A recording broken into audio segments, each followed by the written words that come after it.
இன்றைக்கு கும்பகோணத்தில் இருக்கிற மத்திய அரசு வங்கிகள் இருக்கிறது. இங்கே இருக்கிற இந்தியன் ஓவர்சீஸ் பேங்க், இங்க இருக்கிற இந்தியன் பேங்க், இங்க இருக்கிற பேங்க் ஆஃப் பரோடா, இங்க இருக்கிற ஸ்டேட் பேங்க் ஆஃப் இந்தியா, இங்க இருக்கக்கூடிய மத்திய அரசுடைய அனைத்து வங்கிகளிலும் நீங்கள் இன்றைக்கு சமீப காலமாக இன்றைக்கு நியமனத்திற்கு வேலைக்கு ஆள் எடுத்துக் கொண்டிருக்கிறார்கள். அதில் 1% கூட தமிழர்கள் இல்லை.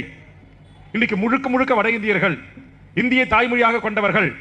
இன்றைக்கு சென்னையில் இருக்கிற இன்றைக்கு நம்முடைய சென்னை விமான நிலையத்தில் இருக்கிற காவலர்கள் இருந்து அனைத்து உயரதிகாரிகளும் வடமாநிலத்துக்காரர்கள். இன்னைக்கு சென்னையில் இருக்கிற பெரம்பூர் ரயில்பட்டி தொழிற்சாலையில் இருக்கிற பல்லாயிரக்கணக்கானவர் வேலை செய்கிறார்கள் வட இந்தியக்காரர்கள்.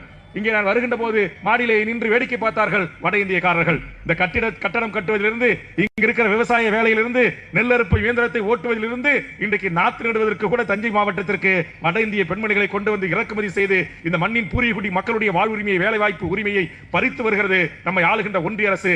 அதற்கு எதிராக தொடர்ந்து வெகுமக்களை திரட்டி 15 ஆண்டுகளாக இந்த மண்ணில் சமரசமற்று போராடி வருகிற ஒரு மாபெரும் அரசியல் இயக்கம் தான் தமிழக வாழ்வுரிமை கட்சி.